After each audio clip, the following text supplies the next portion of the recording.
Hey guys, Andy here from Mediocre Hobbies, bringing you another part of the Nachmund Kill Team playlist.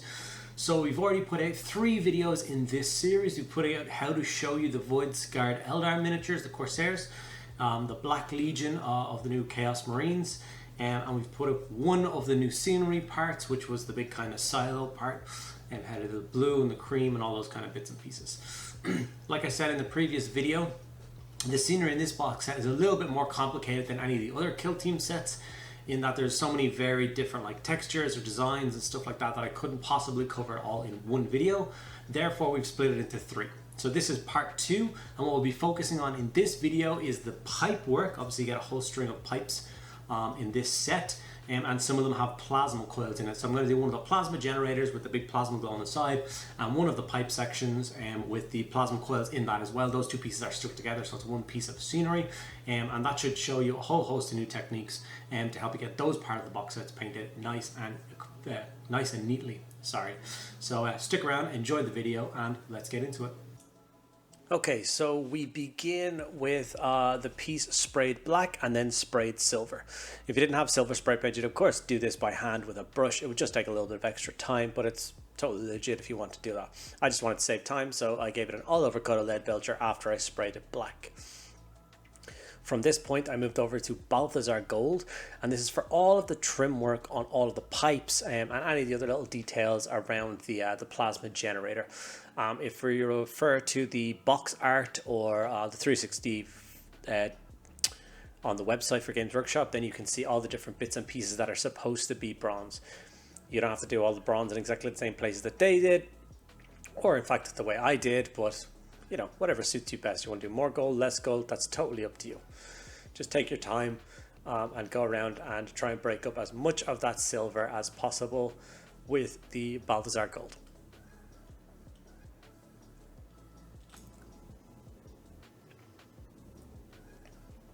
The neater you can be here, the easier it will be moving forward. As you can see, these are all the different bits that I used the Balthasar Gold on.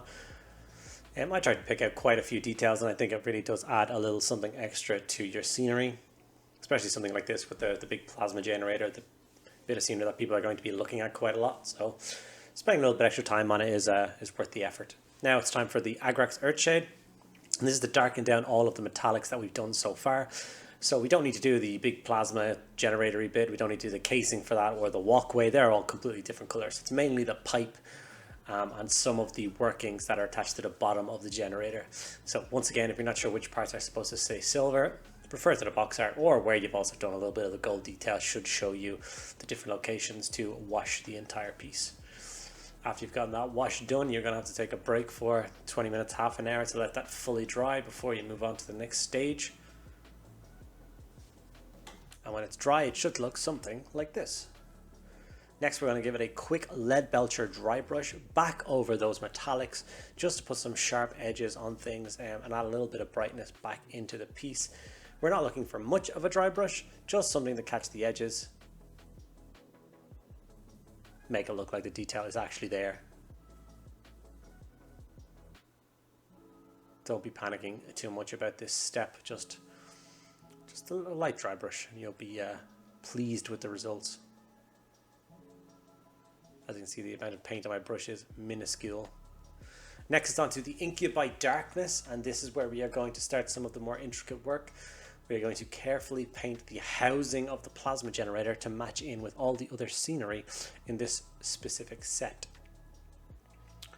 So even myself personally, I originally didn't paint inside those that ladder running up the side, so that I kept the inside of those silver. But then when I got closer to the end of the painting blue, I decided to indeed fill that in with the blue as the box art depicted, and it made it look kind of neater and tidier and a little bit better. So I was glad for this. But that's just how it goes. You decide what you want to do with your scenery. If you want to leave it silver, if you want to paint the dials blue or whatever, gold, whatever you want to do. I left them silver, and I think they look pretty good at the end. Here it is after 2 nice clean coats. You'll get this color blue, which is exactly what we're looking for this scenery. This is actually the second time I've had to record this piece of audio describing this step, as the first piece of audio decided to delete itself. So anyway, we move over to the Wraithbone section, and what we're going to do is paint up the walkway on this piece of scenery.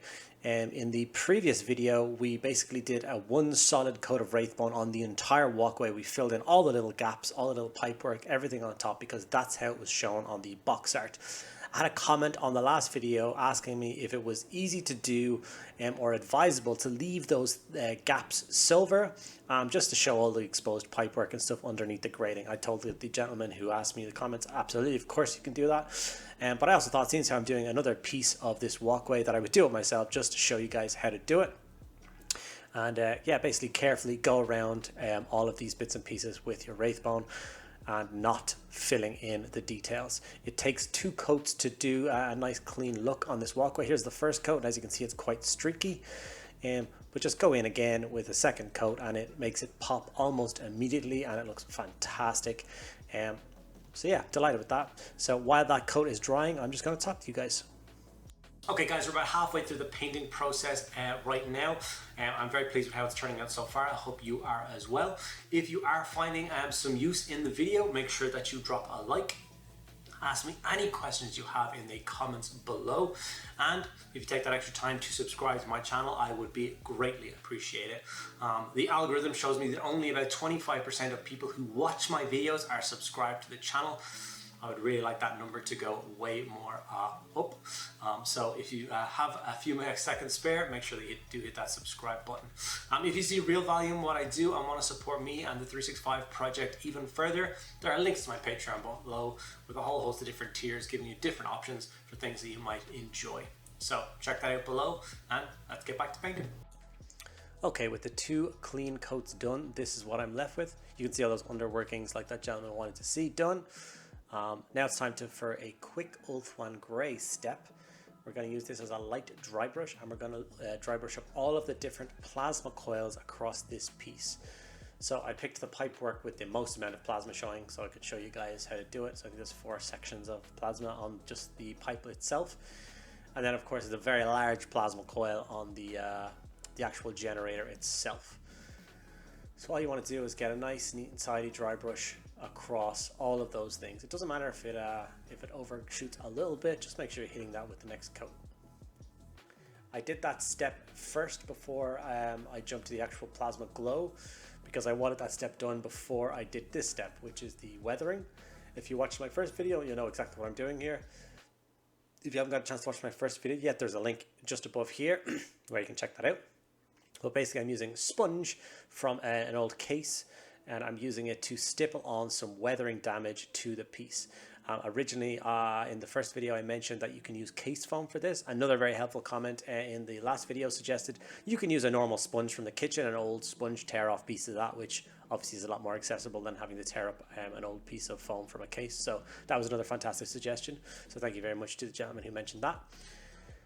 But yeah, it's basically just adding on nice bits of stippled damage and weathering to this. This piece of machinery is exposed to the elements, you know, for hundreds of years potentially, and it's going to get damaged and chipped.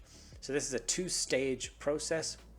We're going to hit it with black first, a little bit heavier, then the second step, which will be Leadbelcher, doing exactly the same thing, and just hitting it with a little bit of silver and catching some of those edges, showing wear and tear on the piece.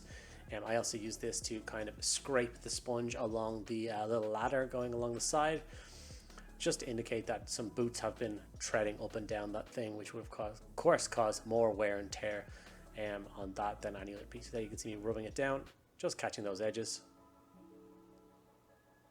I am super pleased with how this particular piece turned out, this particular step.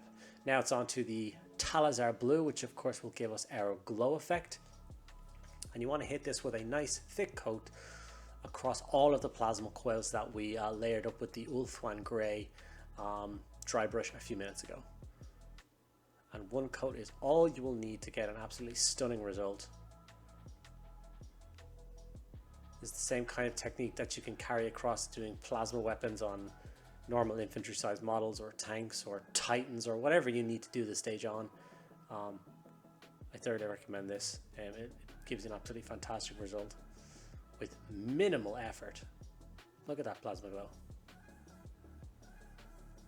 Repeat the step on the next coil. And as you can see, there's quite a lot of the contrast on it. I want that to really soak into the recesses, leaving those quite dark and leaving the raised areas to be quite bright and shiny, really poppy.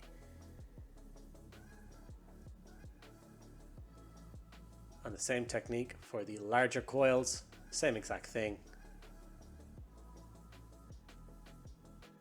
And once the piece has all of the Talassar Blue on all of the power coils and that is dry, I would call this piece of scenery completed. Obviously there's a million more gauges and stuff on it, but at the end of the day, this is a scenery piece.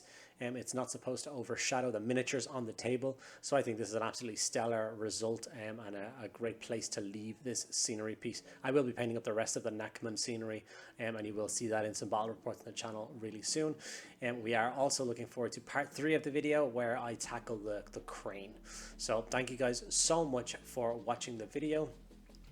Make sure to like, comment and subscribe, and I will see you guys in the next video.